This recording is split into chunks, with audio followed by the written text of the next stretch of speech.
Right. Thank you, everybody, for coming along. I think the first thing to say is that uh, I don't think any of us know what we're talking about today. Um, I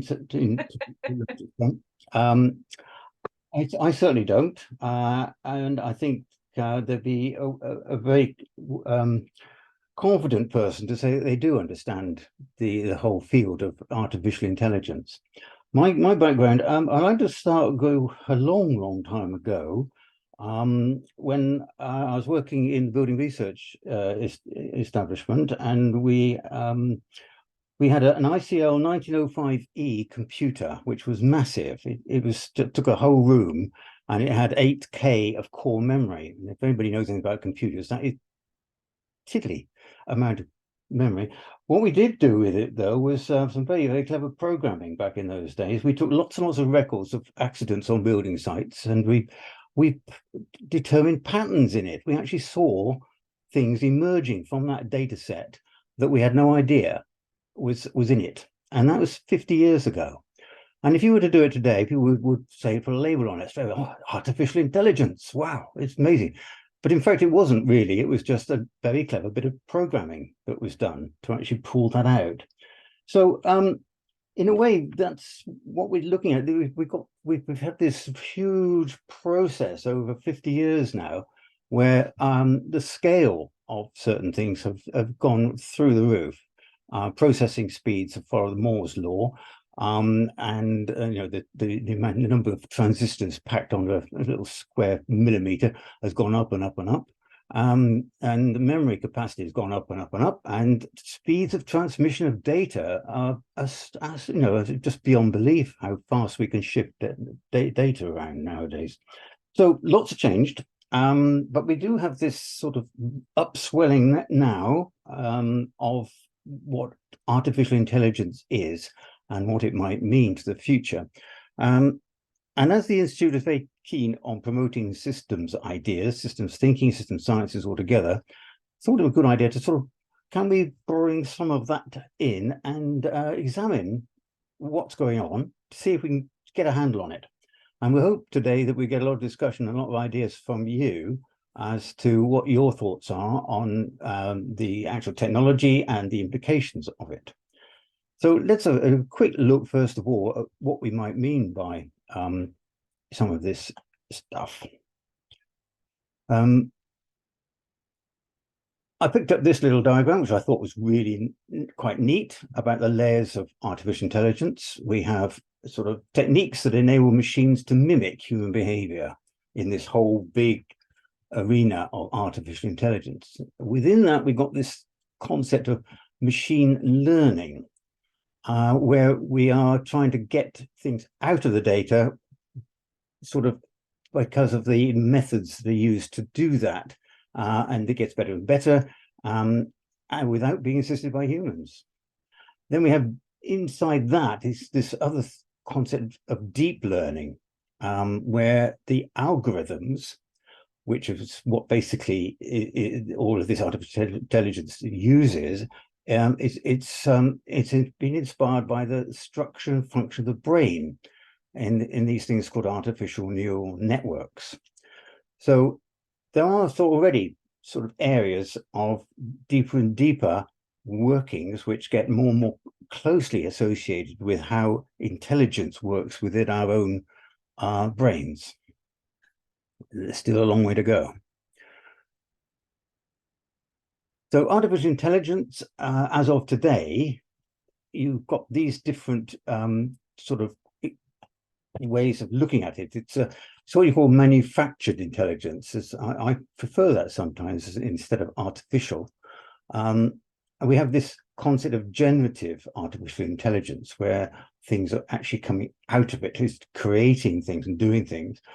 Machine learning, we have the concept of large language models, which is the analysis of vast amounts of data, which is now available because of the internet.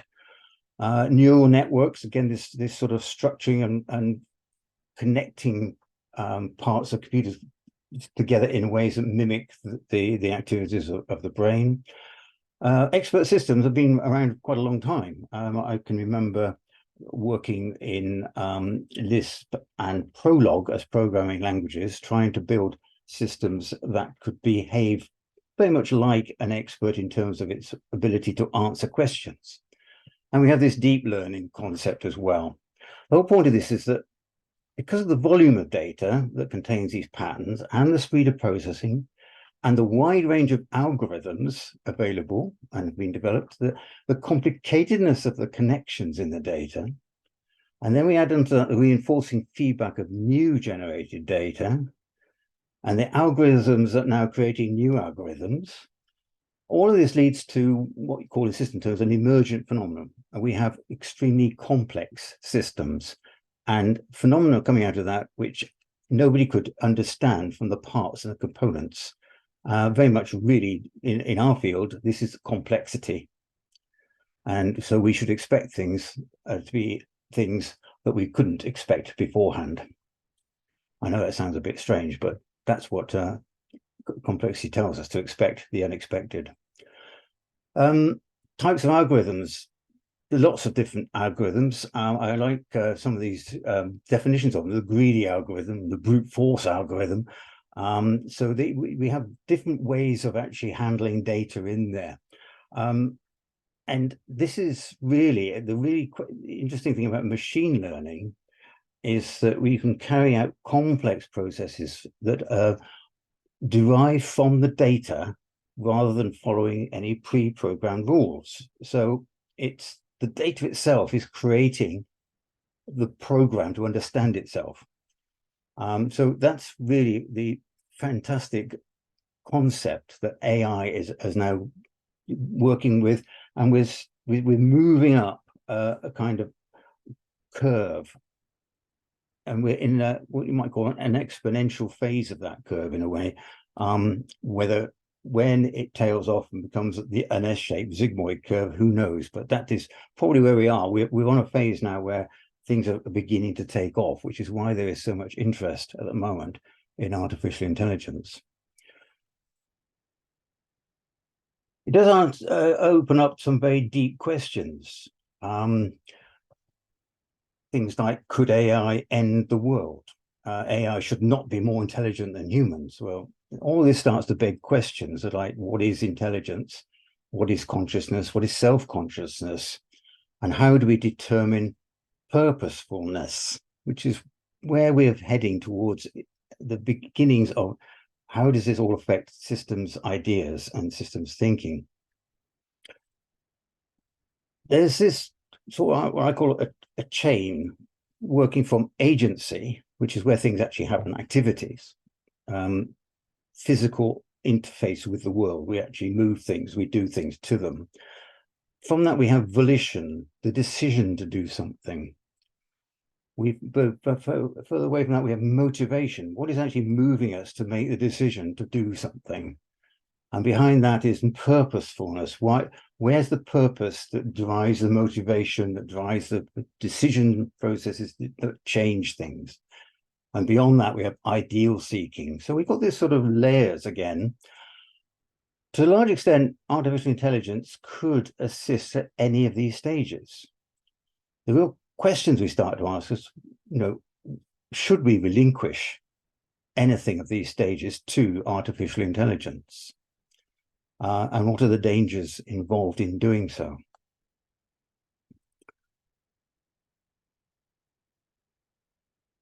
Going back to 50 years ago, again, when I first started into systems work, there was a book published by Ackoff and Emery on purposeful systems.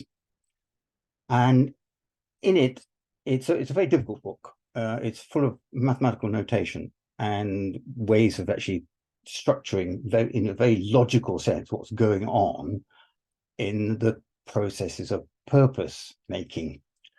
And so we have a whole set of chapters on things like the generation of inputs, the perception, consciousness, and memory, modeling the situation, our beliefs, evaluating our feelings and our attitudes, formulating an evaluation of choices, thoughts and intuition, leading on to this definition of purposeful systems and their environment. So that was the first half of the book, and it's fascinating. The second half of the book talks about the interactions of purposeful systems. Now, at this point, the sort of concept I'm sure Akov and Emery had was a people as populating these systems, almost totally where people behave.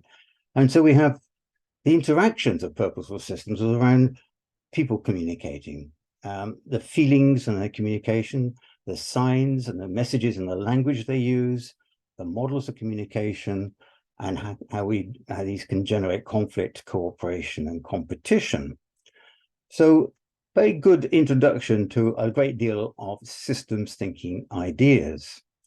And it occurred to me, looking through this book and looking at the chapter headings, if you were to put this into an AI concept, how do AI systems work, and will they interact with each other in ways that are different to what Akov and Emery were thinking about? And I sort of began to feel that there's a lot of lessons in this for the future of how AI systems might interact, even down to questions like what language will they use to talk to each other without necessarily communicating to humans. I was reminded of the World War II idea that there were a group of Navajo Native Americans were used as code talkers. They communicated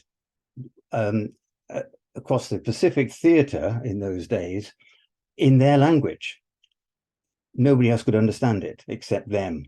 There were so few of them could speak this language. So I'm beginning to sort of pose this idea that maybe there's something here that we've got to understand, that AI systems might not be exactly what we think they will be in terms of, they won't be facsimile of humans necessarily. They will have a life of their own. They may develop their own language.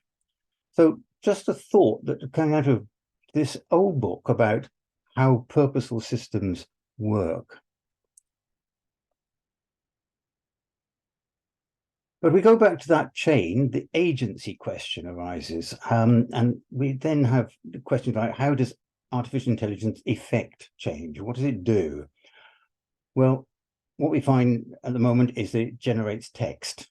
It produces stories, it makes decisions, and presents arguments for things. So this is all in a text format. But it also generates images, whether it's art, pictures and videos, maps, diagrams. It also produces fake photos and videos. It makes things up. And this is an interesting concept that's been used a lot. But also the agency is in terms of generating instructions. And these are controls for physical equipment and robots. So we have this whole set of generations that's going on, which is why we talk very much about generative artificial intelligence, because things are coming out of it. And we're beginning to get to that point where it is extraordinarily difficult to understand how on earth these things are coming out of it. We just have to accept that that's what is being produced by this amazing process of algorithmic analysis of data.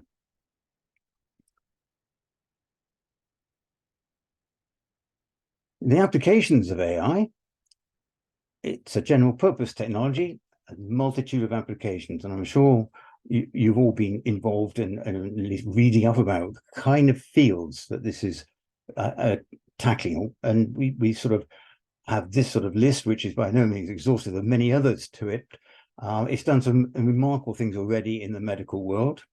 I actually noticed that there was a question on University Challenge last night about what AI has been doing, and the answer was about protein folding. It's actually produced 300 million new forms of analysis of the way proteins fold and create things. So, opening up the scope for developments of all kinds of new treatments and ways to tackle problems of the human body, but also in much sort of human areas of healthcare, education, finance, law, entertainment. The business world is using it and beginning to see opportunities in all fields. Agriculture, there are sort of ways of actually using artificial intelligence to understand best practices and improvements everywhere and what we're trying to do. And of course, government is using it, deciding benefits for one, but many other uses at all. Anywhere that has data, patterns, and a need for decisions are open to applications of AI. Lots of people are talking about it. This is one I just pulled out, the World Economic Forum. I would recommend looking at them a lot for great ideas. I wouldn't necessarily agree with a lot of what they say, but they do have a lot of resources to do a lot of analysis. So it's well worth finding out what they're talking about. And these are sort of the kind of pictures they love producing, connecting everything together. And these are sort of some of the main sort of topic areas, this whole area of generative AI, questions, what is AI for, AI diversity and inclusion, operationalizing responsible AI. It all sounds really good stuff. The geopolitical impacts, and so on. AI and the future of jobs, definitely in there. So lots and lots of topics, subtopics, and subtopics of what's going on in the field of AI. And there's a lot, undoubtedly a lot to think about.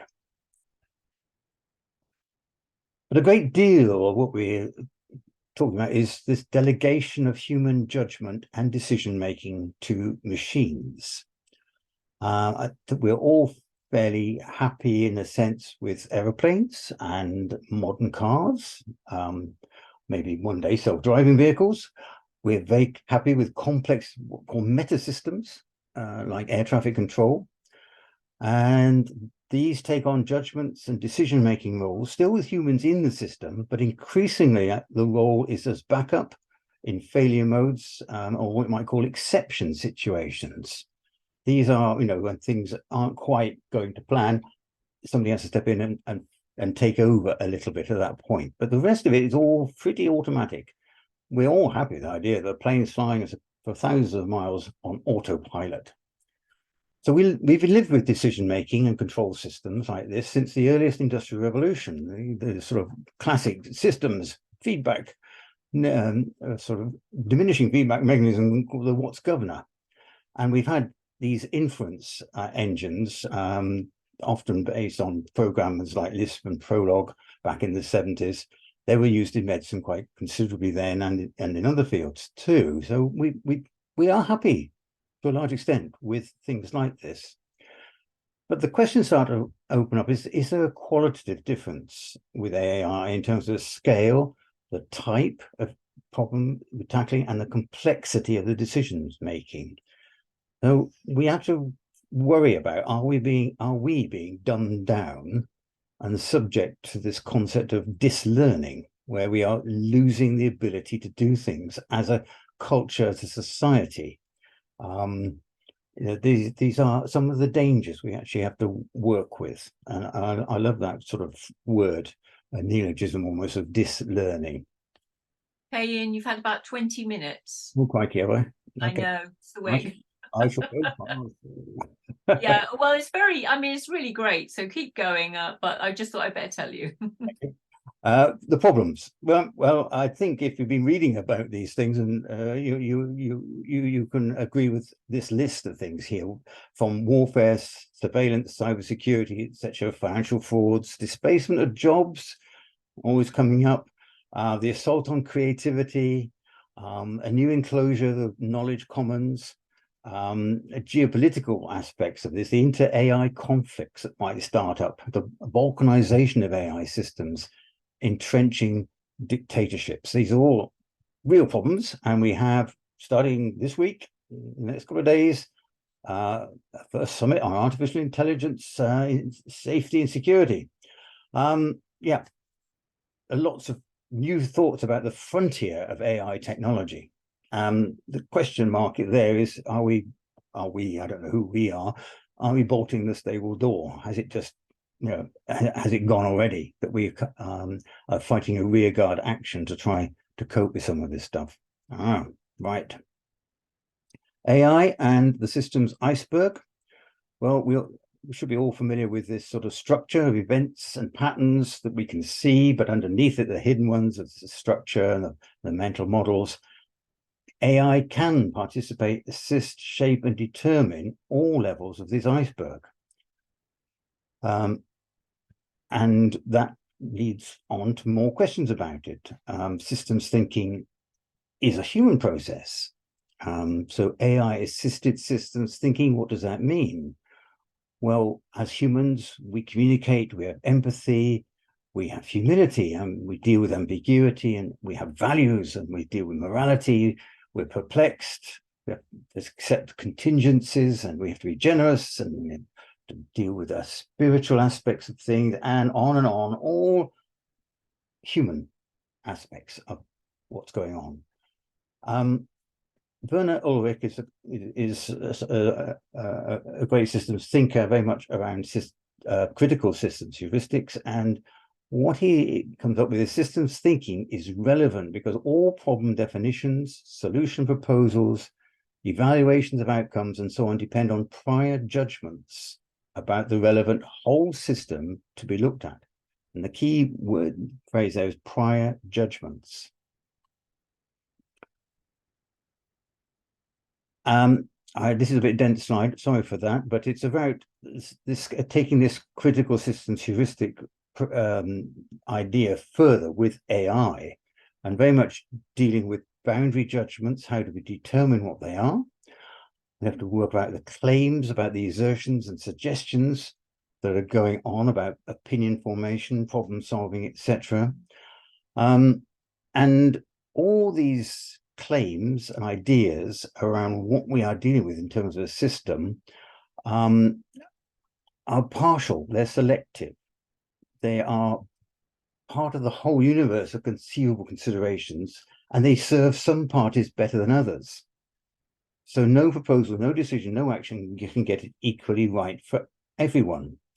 So that process, if you think of it in terms of human interaction and participation in the processes of systems thinking, have sort of all those human attributes we've talked about embedded in them. Now think of an AI system trying to do this for us. In your own time, think about that. Thanks. Anyway, decision making, who will benefit and who will not? How does any claim deal with the concerns of those who are not likely to benefit? What is the underlying notion of improvement that's going on? And we have this sort of little matrix over here, and Jen, you'll know that I love these sort of 4x4s, where we actually have facts and values, and we have what is the case today and what ought to be. And Ulrich is very keen on this ought dimension to what we're dealing with, the normative ideas. What should we be considering? What should our values be? And he comes up with these 4 basic boundary issues: motivation, power, knowledge, and legitimacy. And I think these are all extraordinarily powerful ways of looking at how AI might be involved in systems ideas and systems thinking. How might AI help systems thinking? Exploring purposes. It might assist in that, but I don't think it'll ever lead that idea. That's very much definitely in the sort of area of human engagement. Exploring the future, visioning. I have some real big concerns about where on earth does data about the future come from. If we're talking about machine learning, well, it's learning about things that have happened in our database, and there's debates around the fact that a lot of the data that's being looked at and mined is getting old. It hasn't got the latest data in it. How do we keep up with that? So how on earth we deal with the future? Where's that data coming from? Exploring consequences, again, the same feeling that it'll be very good to bring out past experiences, but it'll struggle to imagine what might happen in the future. Exploring outside the normal, the creativity and innovation that systems thinking can bring. How creative can AI's assistants be if it's only got past data sets to trawl through? Are we stuck in repeating history? Where does novelty come from within AI assisted systems thinking. I thought I'd throw this one in as well. We're very keen to look at the viable systems model. And again, we have these 5 levels of that, and I shall leave it to at your leisure to look at this more closely. But at each level, we can see artificial intelligence assisting, possibly taking over in terms of primary activities. We can see in terms of information, machine learning extremely good for control processes. AI can actually be a really important part of that. In decisions with learning, it can act as expert systems, again, assistance to what we want to do. System 4 is one I'm very particularly keen on looking at closely, AI for foresight. How on earth will this work? I have no idea. And I'd like to really push forward with understanding more about this whole way it might actually deal with it. And system 5 is top level in a system. How on earth will AI assist in decisions there? Is deep learning going to actually be appropriate and capable of doing this? I'm going extremely rapidly.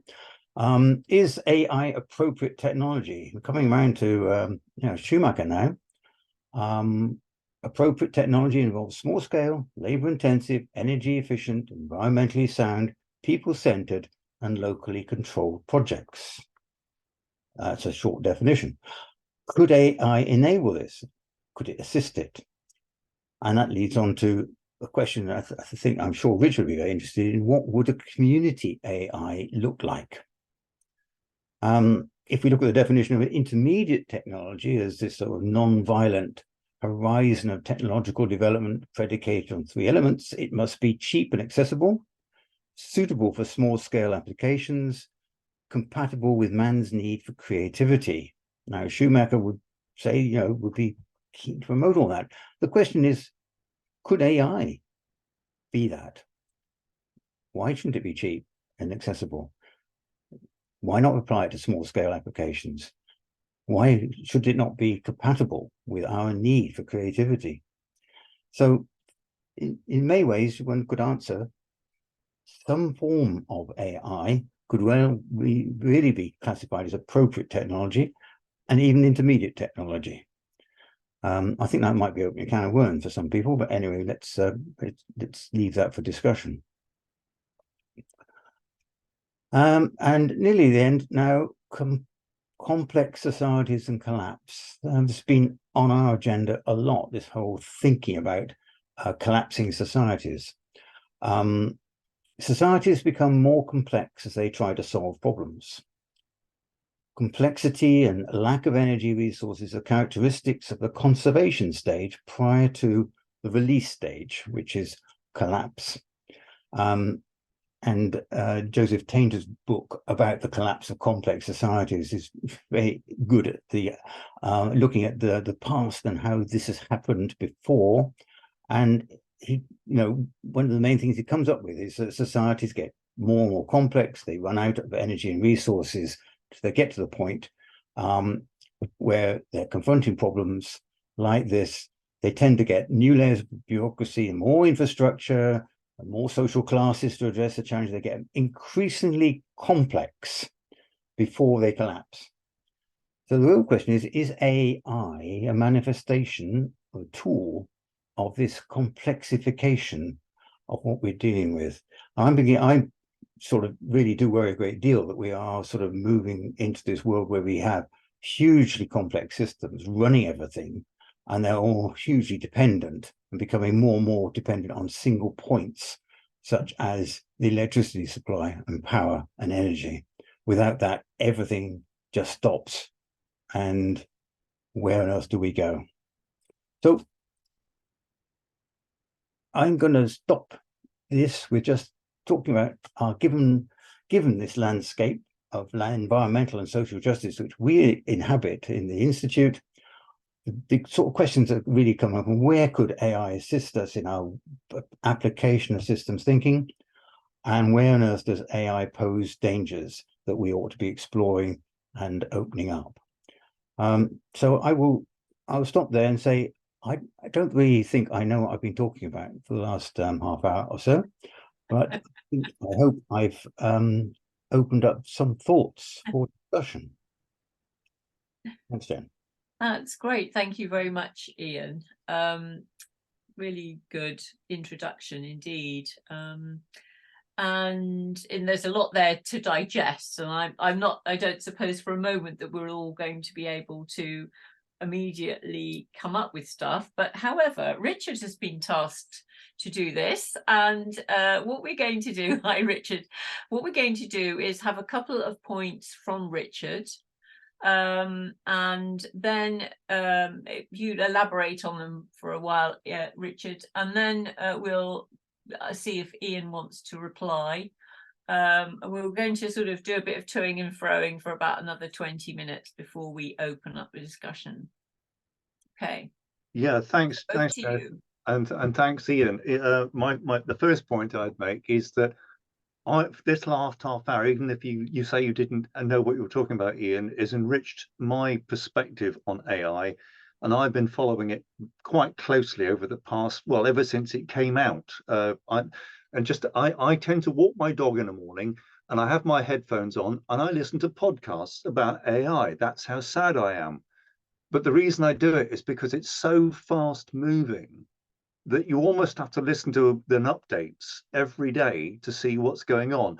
And not only there's a points of detail, but also to get a general sense of how fast things are moving on and what the socioeconomic impacts are, even though they tend to be a little bit techie, talking about, you know, various aspects of the different offerings, the different products and services, and the different companies are out there, and how they're vying for a place in the sun in this new niche and somewhat disruptive field.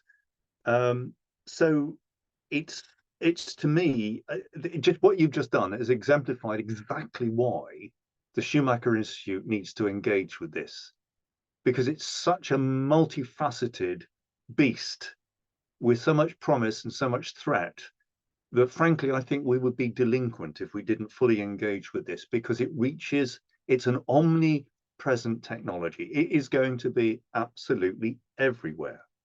Make no bones about it. It's going to be huge.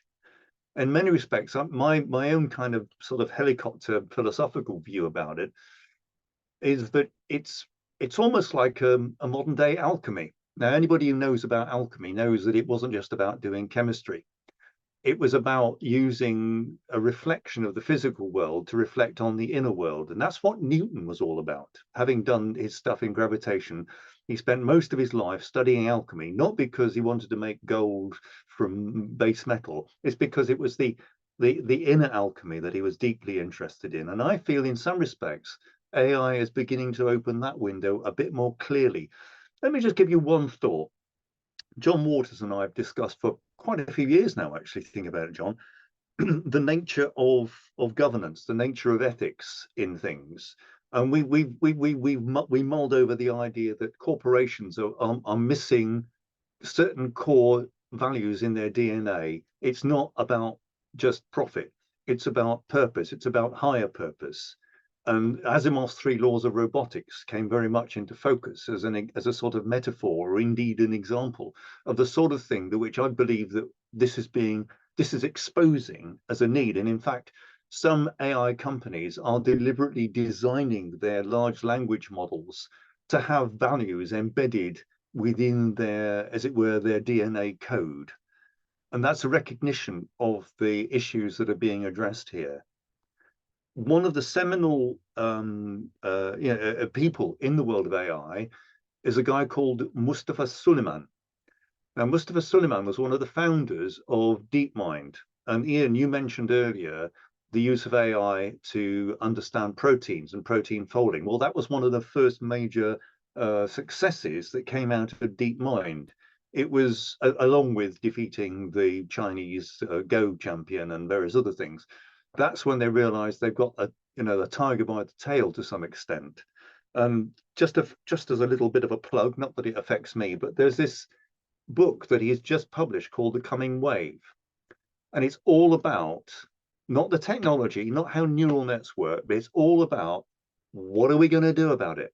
Because Suleyman's been right in the heart of all of this, and is deeply concerned about how we engage as a species, as a civilization, to make sure that the tiger is constrained to do the things which add value rather than destroy. That sounds very doomerism, isn't it? But I think these are deeply felt feelings by people who are actually in the heart of all of this. So I'm just looking at the occasional note I wrote as you went through, Ian, visioning, about looking to the future. And that actually makes me wonder whether this exactly gives a metaphor for how AI could work with us, because sometimes I personally use AI as not as artificial intelligence, but as augmented intelligence. I don't know about you, but I found it very helpful in using certainly the large language models, the freely available ones, just to get my thinking going and then interacting with it. And it's the interaction and the thinking that comes with the interaction that actually I think that's where the good stuff happens. It's a bit like using. Sorry, Richard. Yeah. Can I just sort of maybe stop you there and see if Sure, Ian wants to respond, because you brought up some really great points there. Happy to stop anywhere. I'll keep on going forever. Okay, yeah, we'll come back to that point. Yeah. So, Ian, do you want to pick up on anything at this point? Well, a couple of things there, Richard. This sort of embedding values in AI systems, I think it's going to be extraordinarily difficult. And I don't know how it might actually happen. I'm reminded of HAL as it collapsed, and it eventually ended up with a little nursery rhyme of Mary Had a Little Lamb, which was what's called prior programming. It was the first thing that was ever booted in the computer, and it's still stuck there, right, deep based, in it. And we're talking about having that kind of deeply embedded system within the AI system itself, which is maintaining the values that we want it to have. So that is a concept, but how we would operationalize it, I don't know. How on earth would we ever manage to sort of police that, to make sure that all the AI systems around are conforming to that kind of model where they actually have Asimov's laws or whatever equivalent we actually devise for the modern world? How do they have them, and how on earth would we ever make sure that the conforming was actually happening? So how do we police it is, I think, very, very important one.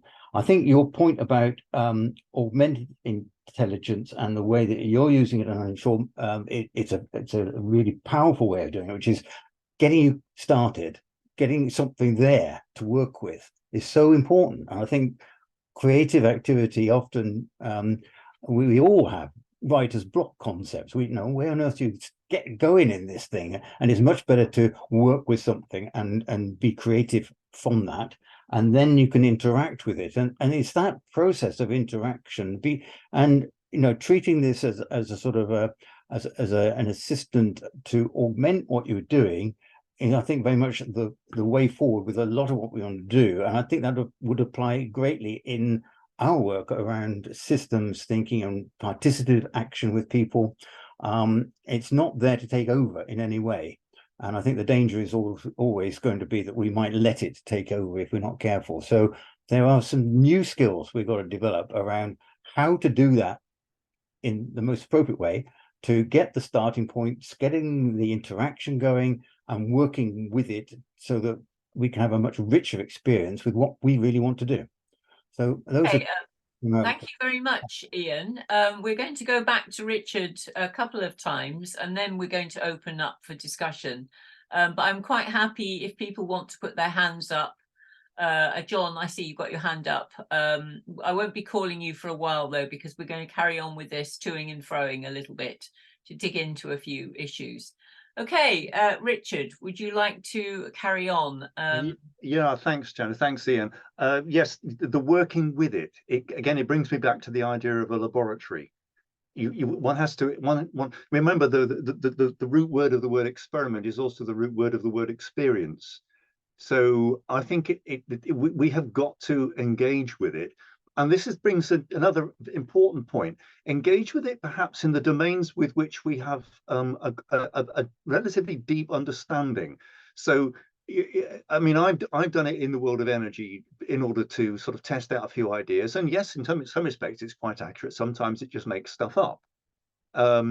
So within each domain of specialization, I think it's a really interesting thought. How do we calibrate the capabilities of these large language models in particular, just to see whether it's talking sense?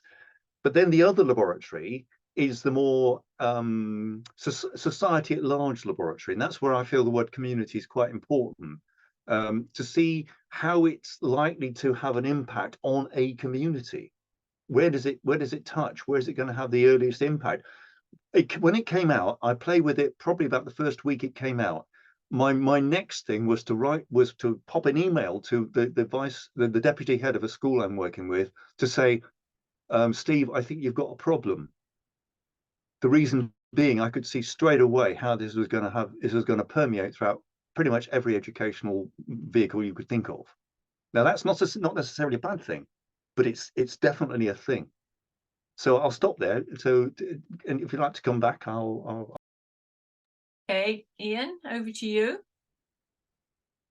So I think you're getting to sort of get into the next phase of this, is what impact is all this going to have on our institutions, on our existing ways of doing things, and the dislocation that's going to actually happen.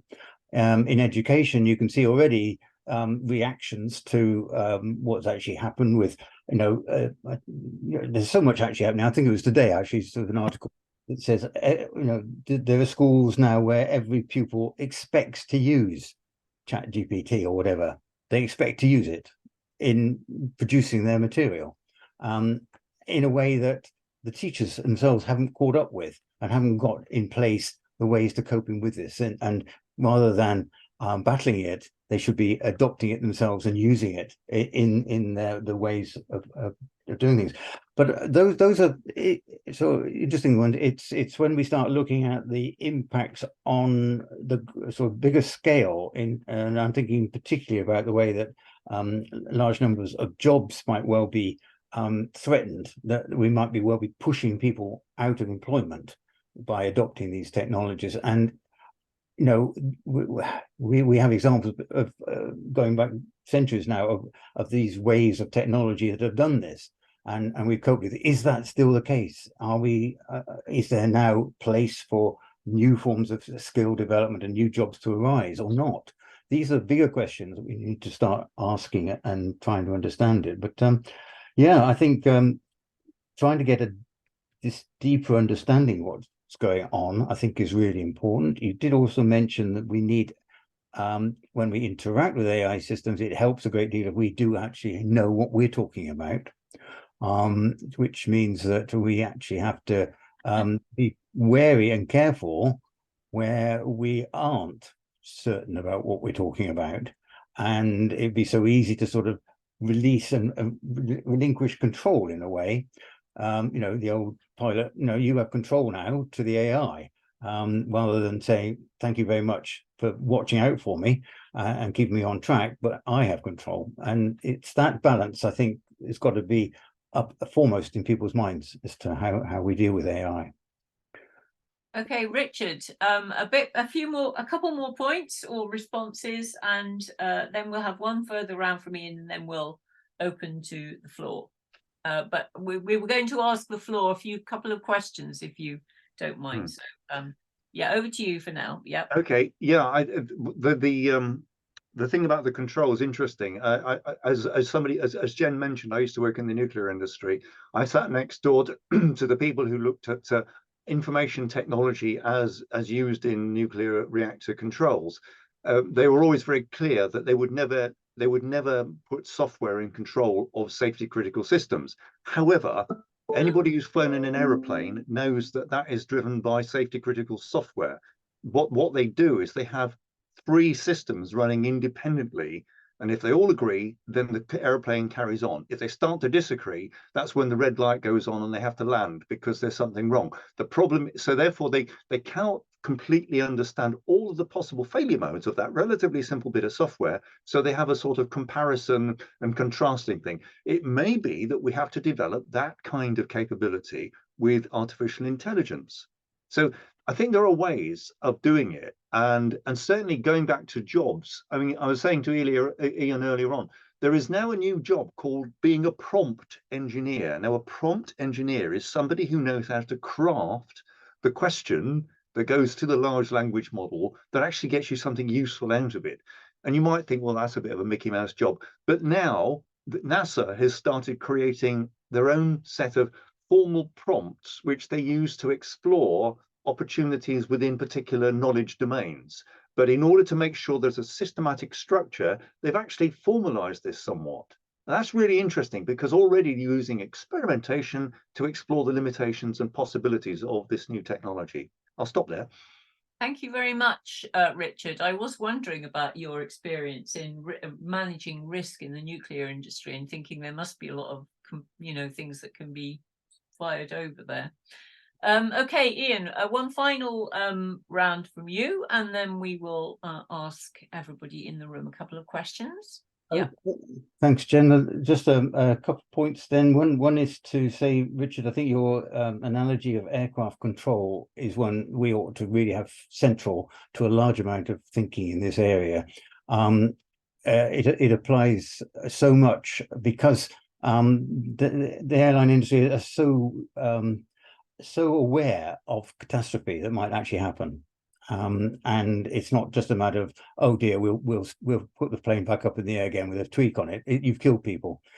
So they have to be extraordinarily careful with what they're dealing with, and they have these systems in place to do that. The real problem is when we have systems, and we're dealing with systems where at the end of the day, it doesn't matter if they fail. We just start again.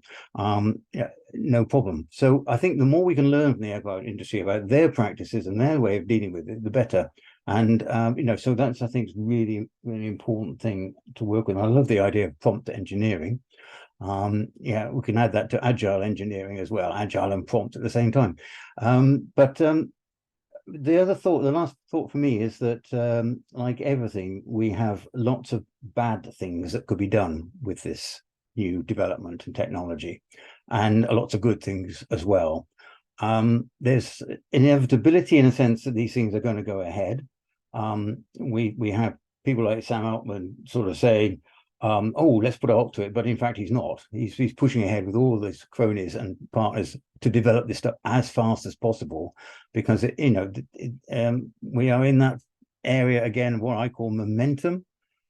We have huge systems, and they are going to keep going, and just trying to stop them is impossible. Even trying to shift the direction of them is not easy by any means at all. So the good and the bad, we've got to understand these a lot more.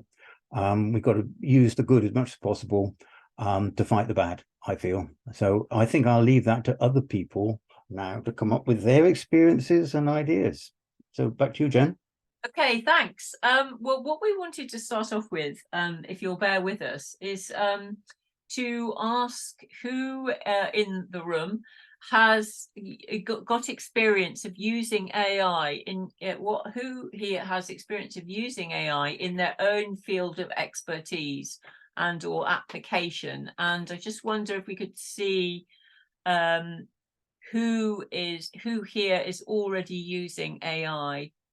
And maybe you can use the raising hand function, and then we could just hear from you briefly about what you're doing, if you could introduce yourself when that.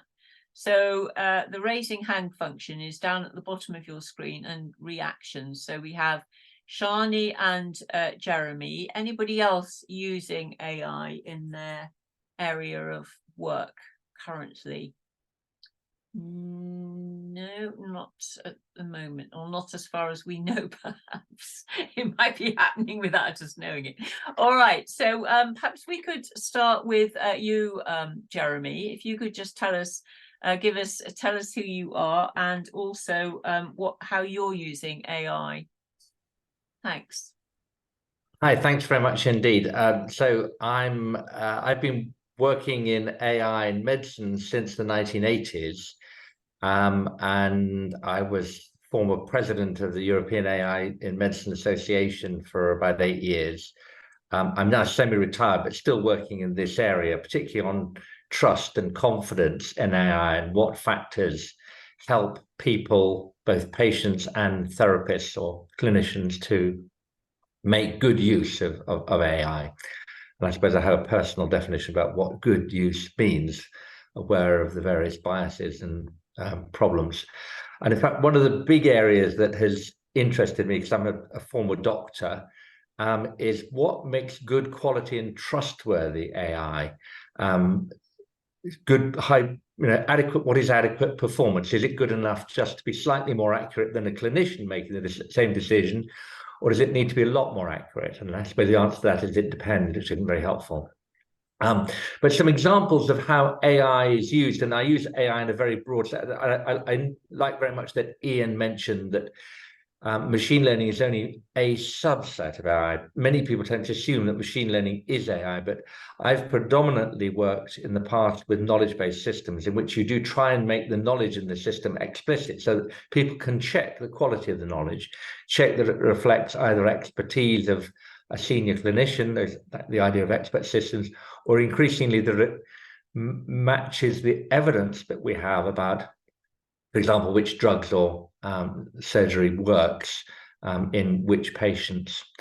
So we talk about computable guidelines, the kind of guidelines that NICE produces, which take about 2 or 3 years and more like 10 or 15 person years of work. So the huge amount of effort goes to finding and sifting out the evidence and then putting it into a guideline, a practice guideline. And that can be now represented in a computable format, so that instead of being faced with a 150-page PDF, clinicians now have virtually like having the right page or the right paragraph or even the right sentence of that guideline presented to them. And they can disagree. They can say, no, I'm not going to do that. But often nowadays they would have to justify that. And increasingly medical record systems will do that for simple decisions like antibiotic prescribing or ordering tests. Sometimes for diagnosis. Actually, clinicians are usually pretty good at diagnosis. And interestingly, most patients now come to hospital and even to primary care with a diagnosis. So making the diagnosis is not a problem. It's deciding what to do now that drug number 3 has not worked or whatever, the disease has progressed. So there's many examples in healthcare of AI in various forms being used. One of the examples that started way back in the 1980s was interpreting electrocardiograms. And the reason for that was that most doctors are pretty useless at interpreting electrocardiograms. And of course, people were worried then about de-skilling, about the system getting it wrong, etc. But the fact is that if the system gets it right 98% of the time, which they do, and the doctors are about 88% of the time, I would prefer a computer interpretation of my ECG any day. Whether it de-skills the doctor or not, the important thing is that you get the right interpretation, because there are some important things that clinicians can miss that the computer will pick up. So that's a good example, I think, of where you could end up with a long moral discussion about the risks of doctors not bothering to interpret ECGs because the computer will do it better. But the fact is that for the patient, that's a better solution. And for health systems as well, it avoids a lot of trouble if you have a much more accurate tool that's interpreting ECGs. I better stop there. Okay, thank you so much. That's really great. And over to Jeffrey Beeson. So if you'd like to just introduce yourself and tell us how you're using AI. Yes, hello. My name is Jeffrey Beeson, and I run an organization called Ensemble Enabler, which I like to think of as a next generation consulting firm, because we enable organizations to use their own resources and their own knowledge to arrive at solutions, as opposed to the traditional consulting of telling organizations what to do. And we're just beginning to dabble in artificial intelligence. One of the things that we do is conduct dialogues with large-scale dialogues for up 200 people, 300 people,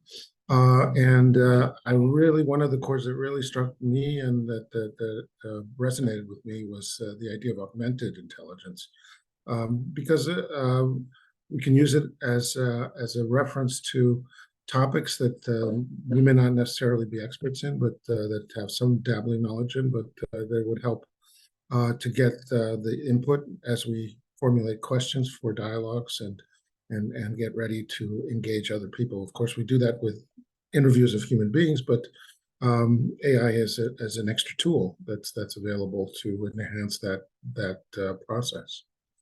And the other use of AI is something that I've been doing for a long time. It's been around, probably one of the first uses of AI. I'm an avid chess player.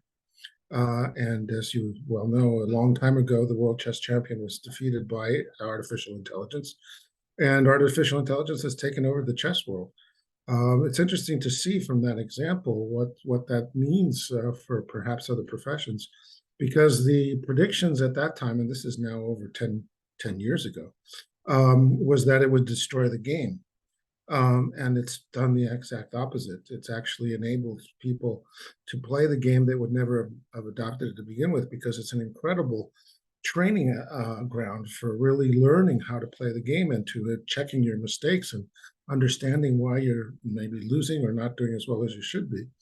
And it's now created an unbelievable surge in interest in chess that was seen as a fairly arcane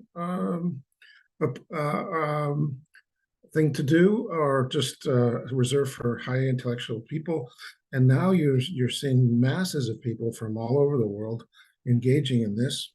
I understand there are more people playing chess now than playing football, which is quite an amazing thing. And the interesting part is that the competitors for the best positions cannot beat the computer. They can't. But they're coming from all over the world now. And they used to always come just from Russia or from Eastern Europe. But because it's now democratized the talent pool, and you always have someone that you can play with that's very strong, it's been an opportunity for people from anywhere in the world to really become prolific and able in this pursuit. So I think that's sort of an interesting perspective to look at AI and what it could mean from a positive perspective. Well, thank you so much. That's really interesting. We always say that systems thinking can give you some very, very counterintuitive results, and you know, reality never completely conforms, or hardly ever conforms, in fact, to your expectations. So that's a great one, and that's very interesting. Okay, well, thank you very much. Is there anyone else that I've missed who wants to talk about uses of AI? Okay, well, let's move on to sort of responses and thoughts then on what you've heard so far. I know, John, you wanted to say something earlier. Do you want to come in now? Well, the moment is rather past, but it was basically where Ian was pondering about how to put ethical constraints on AI. Mick Ashby, as Ross Ashby's grandson, was extremely worried about this for a very long time, and he seemed to be working very close to people involved in AI development. I suspect it was IBM.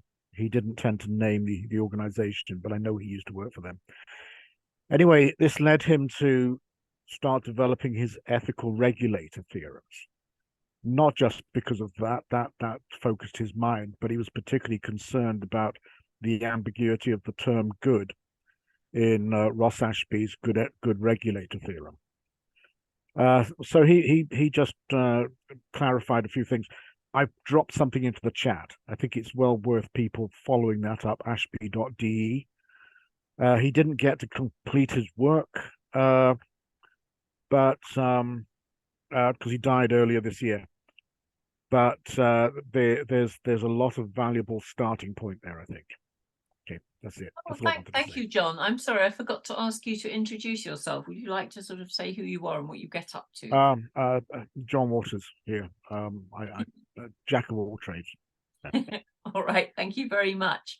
Okay, well, now I think it would be good to go around and ask everybody sort of what made you come along, and do you have an initial sort of comment or question you'd like to throw in? So I'm just going to start in the order that's on my screen. So John Blewett, would you like to start?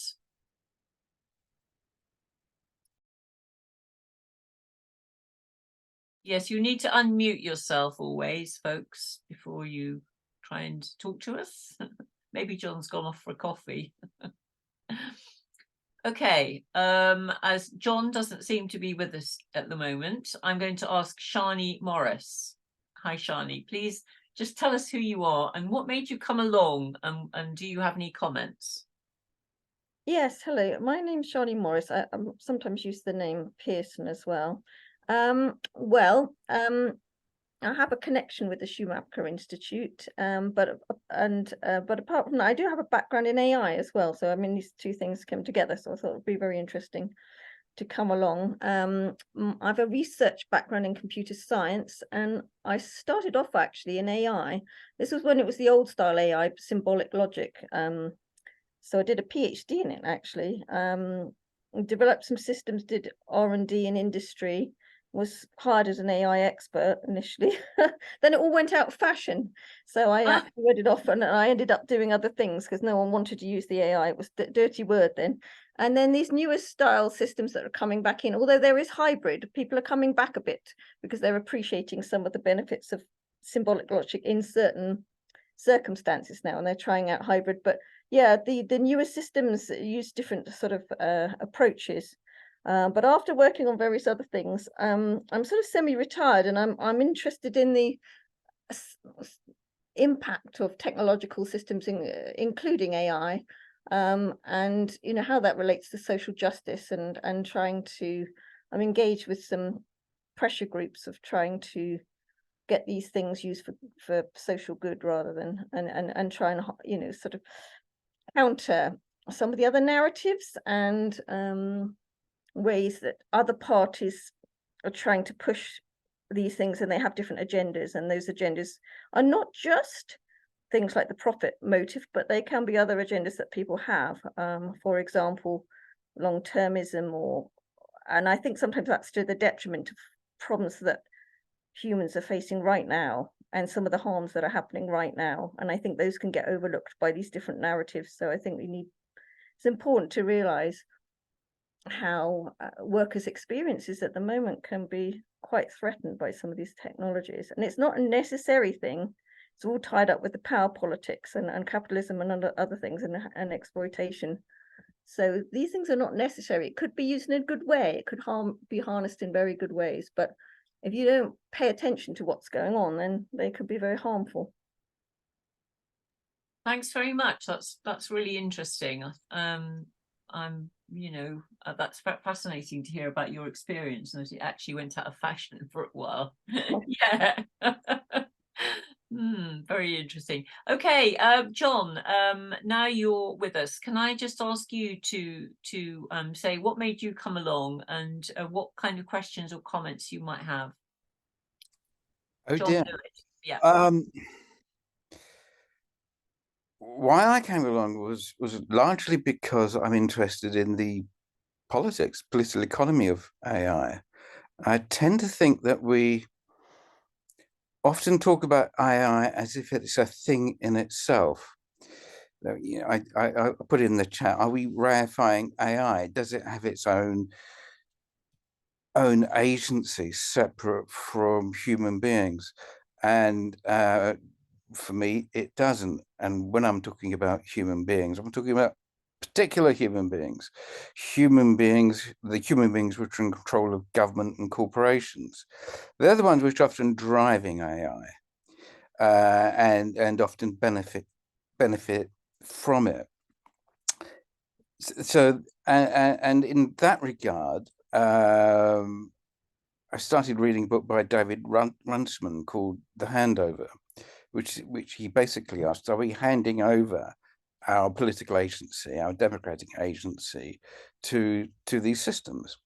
The other thing which concerns me, and this goes back to my time, I'm retired, as most of you will know, as an educator. I remember around about 20 years ago, there was a lot of work in educational psychology about the effects of digital technology on children's learning, and particularly the way children's brains developed. And I think what we've seen over the last 20 years is that, you know, to use a metaphor, children, and probably us too, are being hardwired in different ways because we've become so reliant and dependent on AI in many different ways. And I think that's a danger too. And one of the things which brought that to my attention was a few years ago, when there was a plane in America which flew into a flock of geese, and the pilot had to land it in the Hudson River. He used his own skill and expertise to land that plane. And I think what we are possibly in danger of losing is that human oversight and human control of the things which we depend upon. Very much, John. That's great. That's a sort of perspective there from the political economy side. Thank you. Karen Thompson, you like to just introduce yourself and say what? Okay. Hi. Karen Thompson. I'm a fellow of Schumacher. I also have fellowships with the Association for Project Management and Higher Education. So I've had 2 careers. I guess I call myself semi-retired, but my partner would fall off his chair if he hears me say that. Busier than ever. So I co-founded Responsible Project Management about 5 years ago now. So yeah, my first career was in technology, and I suppose one of my first thoughts about AI is I can see in many ways it's much the same as, I would argue, technology, what it's always done. It both accelerates and amplifies what's already there. And I know there are some great case studies out there and illustrations of how, I think there was a comment earlier about sort of projecting forward from the past. Yeah, and it's the biases and so forth. I mean, my son, for example, is involved in artistic work, and I know he's very concerned that, of course, where all the learning is coming from in this machine, whether it's knowledge or machine learning, whatever it is, how you authenticate that is clearly one of the major challenges, certainly in his field, but also my own as an educator. I mean, this year I've been convinced most of the assignments I've been looking at clearly will have had some involvement from AI. So I do think it's going to challenge us all, certainly in academia anyway. I think we're all going, and I've had the experience of somebody who reached out to me through our website saying they'd got this reference. Could I point them to the original source? So anyway, long story short, but I mean, I checked things out and I went back. I said, where did this come from? And of course, the person concerned said a search engine. I said, well, good for you for approaching me directly and trying to authenticate this. AI has, or whatever it was they were using, ChatGPT or whatever, has made this up. It wasn't actually anything I'd written. It was close, very close to the sort of thing I do write, and might have written it. And I had to check my own reference list just to make sure I hadn't forgotten one along the way. But it had completely fabricated this. So I think the point was made earlier, so I don't want to labour that because we've already, I think Ian may well have touched on that earlier about this idea of fabrication, falsification. So it's all very well that, yes, and I think the idea of us learning from it is very powerful. Our big concern, because there's a lot of discussion in project management at the moment, and I think a lot of people sort of see AI as the answer to all project management's problems. But one of the points we're making from the Responsible Project Management camp is that if we're only learning from the past, and it's all the stuff that's already been talked about, where is this idea of, well, it's good for some people, what about the people that it's not so, it's this definition of good. In project management, there tends to be a focus just on the cost, not on what's the impact of a project on biodiversity, on other communities, and so on and so on. But if it can help us learn about the impact of, say, projects before we actually commit to action, if we can learn more about what the impacts are going to be on biodiversity, soil use, land use, whatever it is, and I think all of those things should be taken into account when we're looking at projects. I mean, I've argued, and I think now people are starting to believe me when I say every project, no matter how big or small or what sphere you're in, has an environmental dimension to it and a social dimension to it. And we simply don't know, or I don't want to say don't care as in, I mean, people are willfully neglecting those dimensions, but if we can actually add tools and knowledge to help people better engage with those dimensions, that would be a very positive. I try and remain optimistic, but I think I share many of the concerns that have already been aired. So I'll stop there. Thank you very much. Thanks, Karen. I really appreciate everyone keeping to that sort of mid point. It's nice to hear you elaborate a little bit on your points, but yeah, we've got 5 more people to hear from. I might say a little bit myself. Daniel, would you like to introduce yourself and tell us, you know, what's your interest in AI?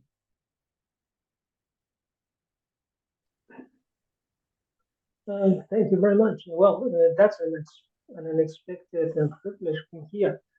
I'm sorry, I have to take my son also, so it's a bit shaky here. I am a researcher at the University of Bonn in Germany, and I discovered the Schumacher Institute a few days ago or a few weeks ago, and I registered for the newsletter. Therefore, I'm here regarding the AI story. I'm not that knowledgeable on that.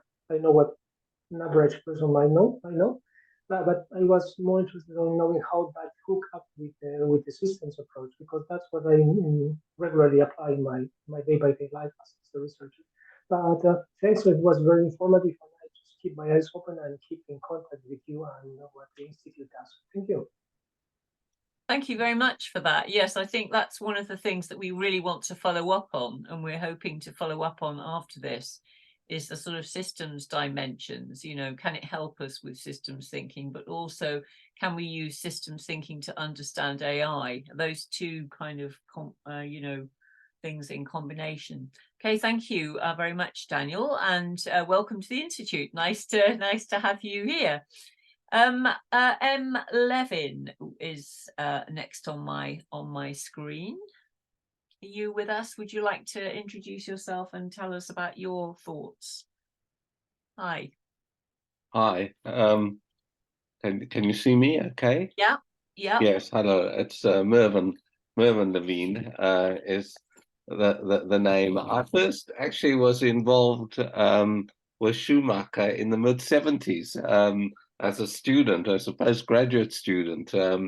My professor at the time, this was in South Africa, was doing political science and public administration, was a great fan of intermediate technology and appropriate technology. And that's where I first had exposure to Schumacher.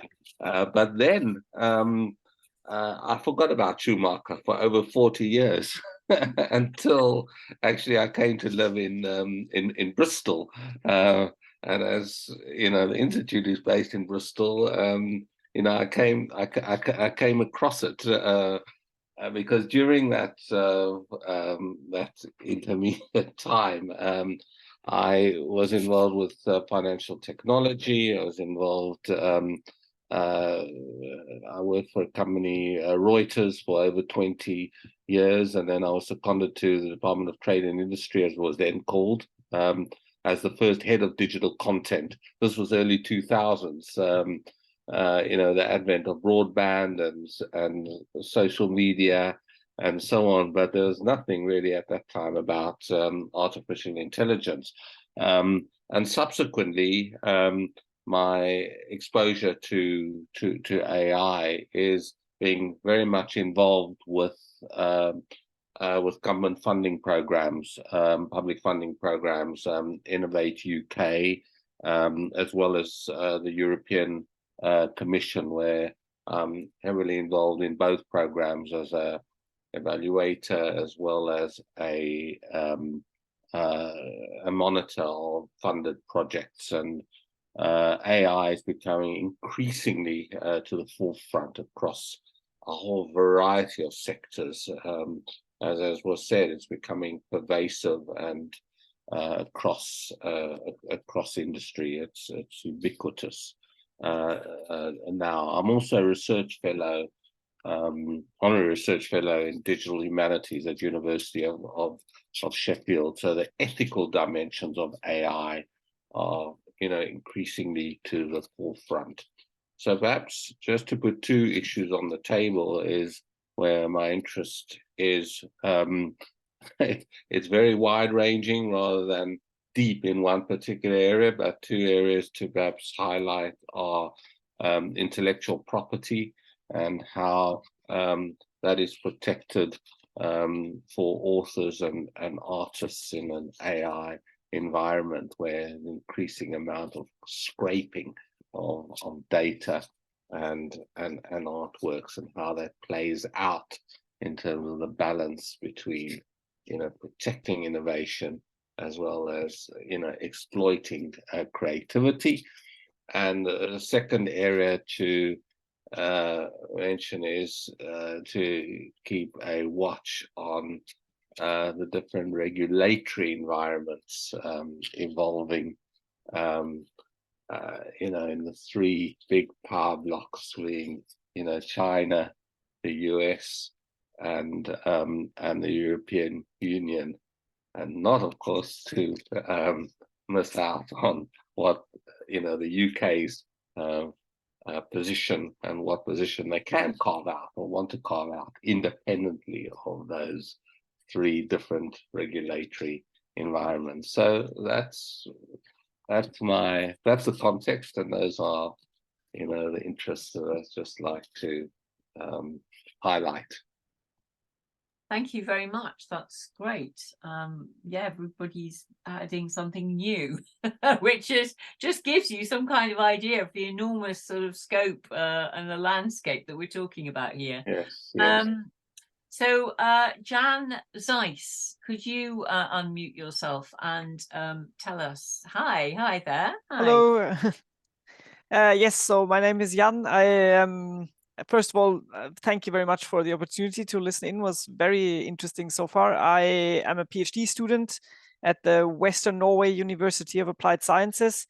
I actually have no background in AI or so at all, but me and a few other PhD students here, we kind of went down the rabbit hole of looking into AI uses for academic literature reviews and so on, given that we have this big issue that we have more and more publications every year, and it becomes more and more difficult to grasp and handle that massive amount of information. And there's, especially in the last years, there's been a vast amount of tools and so on that promise all kinds of help with that, right? And we've been organizing a short seminar series now for our institute on looking into these tools and which ones seem like they can actually help and what are the risks and so on associated with that.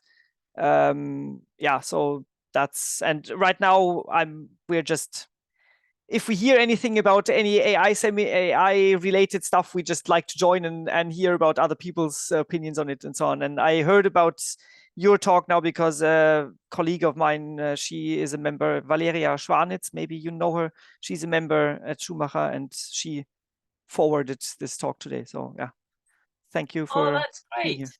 That's great. Yes, we know Valeria, and we've had a visit from her, which was really great. So yes, thanks to her for putting you on to us. That's really interesting about the literature review, and sort of relates to one of the points that I wanted to make, actually. Which I'll just say now, which was from myself. So I'm a researcher and philosopher and goodness knows what else, activist, polymath around sustainability. And I guess one of my obsessions is interdisciplinarity and how we make it work. And I've experienced quite a lot of quite poor and difficult interdisciplinary working in research, but I'm also convinced that there's a massive amount of potential there. about how we join up our various fields of knowledge in really constructive ways to deal with our big mega problems. And I'm just, you know, I sort of have this worry, I suppose, that AI generated knowledge could actually make things more reductive, i.e. reduce issues and topics down to one field rather, and I can't imagine an AI that could do the judgment functions that are necessary for really good interdisciplinary work. But I think that's something I'm still thinking about. I don't really have a conclusion about it, but anyway, that's me. So I've done myself. So thank you for prompting that, Jan. Now let's move on to Phil Harris, and perhaps you could just introduce yourself and tell us what your thoughts and concerns are, Phil. Yeah, okay. Sorry, yeah. Right, well, I'm an oldie, and my science was a very long time ago. I was in very early days of molecular diagnostics, but I got involved in risk assessments for non-indigenous organisms and for genetic engineering back in those days. And one of the things I learned from risk assessments, and with due respect to, you know, proper risk assessments in the nuclear industry and so on, and other industries, I found that in the broader issues, more uncertain issues, just how bad we all were at it, quite distinctly so. I mean, going back to the 80s, and there was some fairly big issues around at that time in Britain, and they weren't handled too well. And I haven't been impressed by the recent stuff either in the last year or so with pandemics and things. So that's my background. But the real reason I came is that recently I've been writing a couple of reviews. I'm laid up with a bad back, and so I got down to it a bit. And books and thinking essentially on the spiritual dimensions and the history of our cultures, and our culture in particular that goes back to classical times and the last few hundred years of the industrial rollout. And this is the work of a man called Jeremy Nadler, and he has some very big concerns more recently with, and I've just finished the review, so that's why I'm here really.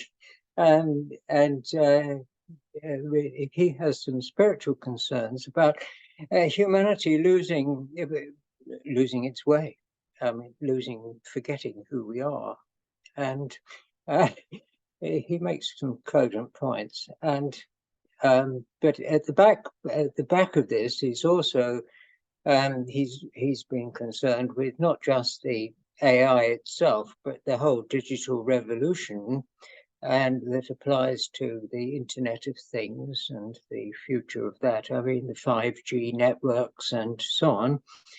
And I was surprised just how much he was able to provide in the way of sort of mundane risks as well. So it's really about risk assessment and just how poor we are at it. But the framework for this review has also been my interest in limits to growth. And that's an old story.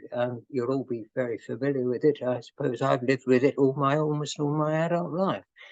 And back to the 1970 and 71, 72, and so on. And there's a chap who has been assembling all sorts of interesting stuff under the heading of his project called The Great Simplification, which is an educational project. And his name is Nate Hagens, an American, used to be financial advisor, had an epiphany and got into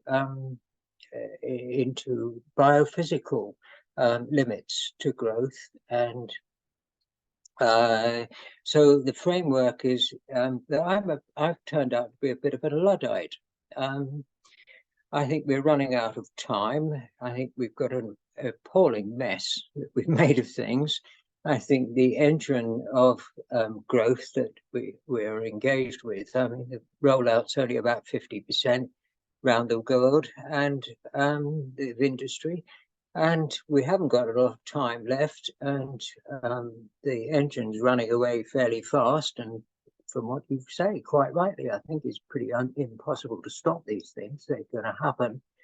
So it's a race against race in time, really, as to how much and that point that Ian made earlier about depending on electricity. Yeah, sure, it's all eats fuel, doesn't it? So that's my interest, and but I lay the emphasis on the work of Nadler and of Nate Hagens. And if anybody wants to read my review, I'm happy to put it somewhere where they can read it. Okay, bye for now. Oh, thank you very much. That's again a new set of perspectives, but I'm glad you mentioned about AI and growth as well. I think that's really important. We did, of course, it has been a year for reviewing 50 years since Limits to Growth, and we've had a couple of sessions on that.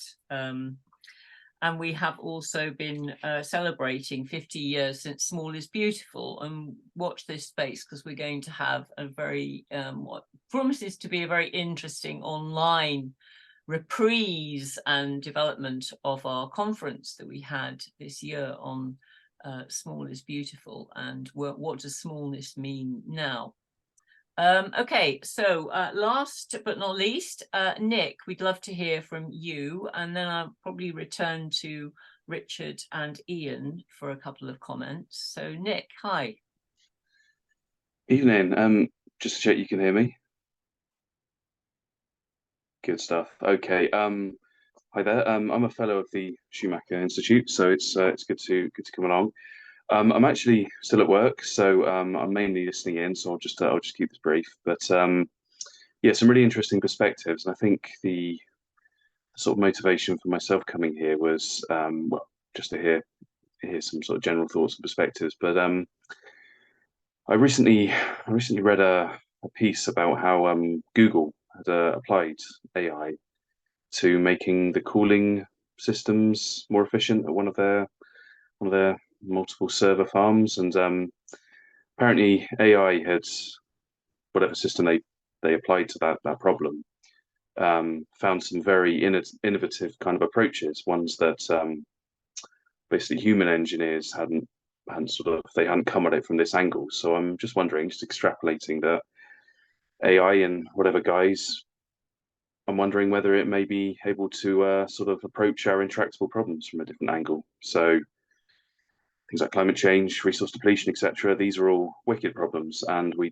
seem to be understanding the problems quite well in terms of defining them. But moving forward with solutions, we're running up against sort of endless human foibles of tribalism and inability to work together. All of these things. So, is AI potentially a tool to kind of to break that deadlock?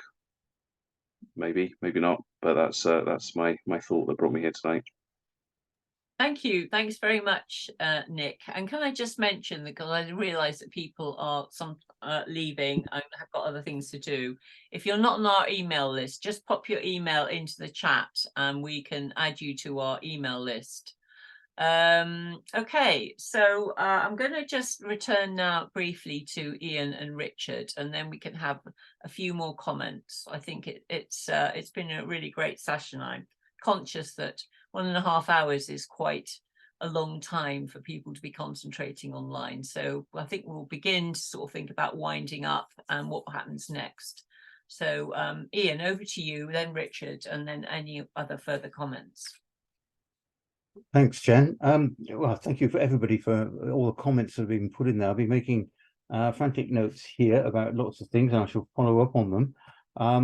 I think one of the key things that came out from this, apart from the concept of we have artificial intelligence, we have manufactured intelligence, as I tend to call it, and I just love fabricated intelligence as a new word, and fabrication in its derogatory sense of, rather than just made up stuff. And I think that's a really nice idea, that we actually have to understand that there are those dimensions to the creation and generation that's actually happening with artificial intelligence. And the last point from you, Nick, I think is one that I really do feel we need to follow up on a lot, is how AI can stimulate innovation, and can we use AI to determine the patterns that AI is generating creativity in itself. I think that's an area we should really work on a lot.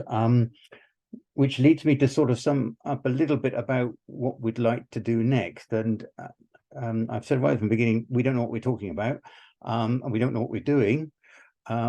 But then that's nothing new for the Schumacher Institute. But you know, and maybe systems thinking in general is all about coming in with that idea that you don't really know what it's about, but we want to find out.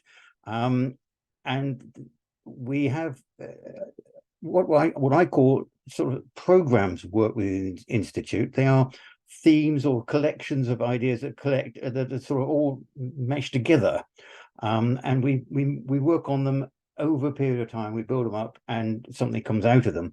And I feel that it's really quite important we start to distinguish a program of work around AI in its broadest sense, however you want to define it.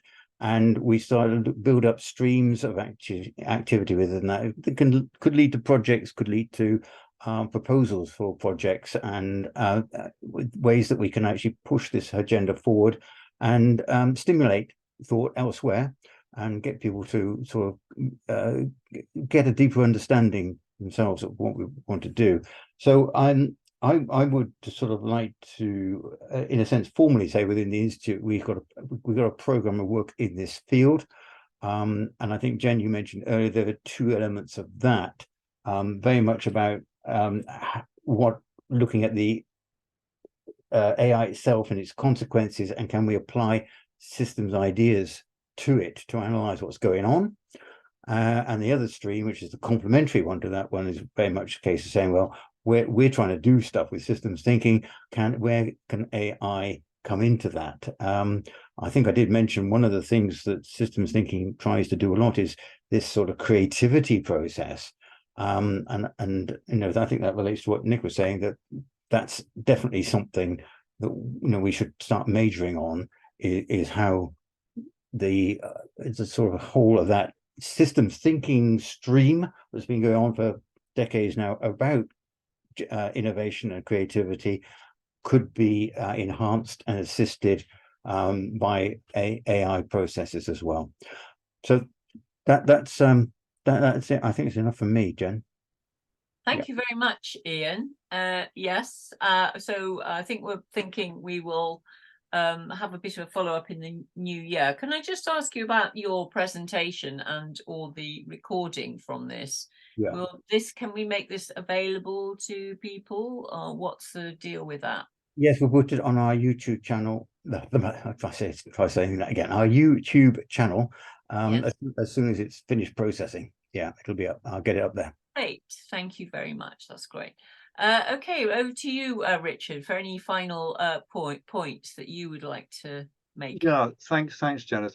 I was very struck by what Nick said about the way in which actually AI has revealed novel approaches to things, and much to the surprise, I think, of the people who set the problem up in the first place. I mean, and I think that actually points towards a very important point, which I think we've probably been touching upon here and there, is that it's actually quite an experimental thing. You've got to learn by doing, applying, and being prepared to be surprised because of the emergent things that will come out of it. And that's why I think it is a good thing that within our particular domains of understanding, we explore just how reliable it is, whether it speaks authoritative rubbish or actually is quite useful. But I'm personally quite interested in the wider socioeconomic impact side of things, again, as done as a kind of laboratory setting. And as you know, I'm quite interested in our little community as a laboratory, and I'm bringing things in to create that interesting crucible of possibilities here and there. So that's my particular approach. I think I'd like to develop. Thanks very much, Richard, and thank you for your thoughts earlier as well. So I think, John, you had your hand up. Do you want to make a further comment? And anybody else who would like to chuck something in at this point, think about it and put your hand up using the reactions button at the bottom of the screen. Again, the moment really passed. I just threw something into the chat. The problem is that there are loads of very useful solutions produced, but I think we have to be very sure that we understand what the question is that it thinks it's answering. There can be all kinds of wonderful things emerge, but if we can't actually at least verify, even if we can't understand the solution that's been produced, as is often the case with genetic algorithms, then at least we need to be able to verify that there's no danger. So there's a lot to be explored around that. I really like those points. Yeah, very much, because formulating the right question is often one of the biggest intellectual challenges, isn't it? So it's about formulating the question and then allowing for innovation in response to it, which won't be in terms of the question necessarily, but maybe in further terms that we, as you say, don't necessarily understand or might need to reach towards. Okay. Can I just add one more thing? Yes. I'm worried about the deep thought thing. We might get a perfectly good answer, but if we can't work out what the question is, we've got a real problem. So it is just 42. Yeah, thank you. Yeah, that reminds me of philosophical discussions about the language of science, and maybe it's just algebra. Okay, let's move on. Sorry, we could really ramble on, and I realize I'm slightly rambling on, so maybe it's almost time to stop. Okay, anybody else want to throw anything in before we say thank you and good evening? No? Okay, well, that's certainly been a basin full, and thank you so much to Ian for putting together that really great presentation. We will be following up. All that remains actually is for us to talk about further events online with the Institute, which you're all very welcome to attend. Do you want to do that, Ian? Well, I can do it. So on this Thursday we have a webinar about systems thinking and imagination, which uses sort of neuroscience stuff, so neuroscience perspectives, to think about how our imaginations contribute to innovation and so on. And that's this Thursday. All the information's on the website, isn't it, Ian? I think for these things, yeah. And then we have one of our fellows talking on the 14th about community energy and business models, so much more in the field of application. And then on the 28th of November, I'm doing something about a sort of reprise and issues arising from a very interesting event we had in Bristol called Planet Local, which was brought together all sorts of initiatives from across the world into conversation about the importance of localism. And of course, we're very interested in this, thinking about uniqueness and smallness and how issues of scale are so important. We're still pursuing some of those themes from our conference and our reflections on Small is Beautiful. So I'm going to be doing something on that, along with a couple of other people who were at this event. Yeah, so do come along and keep your eyes open for our Christmas get together as well. Anything else you want to add, Ian, before we close? Well, just I was hoping you'd mention the December 12th date for our Christmas one. Yeah, so as long as we do that, we're not quite sure what it's going to be, but I think the word hope is going to figure in it. I think the world needs a lot of that at the moment. Yeah. You're not kidding. Okay, well, go well, everybody, and thank you once again for coming. It was lovely to hear from you all, and we will pursue this and try to synthesize out some stuff, as is our wont. All right, lovely to see you, and we'll say goodbye. Great. Thanks, everybody. Bye-bye. Bye. Thank you. Cheers, everybody.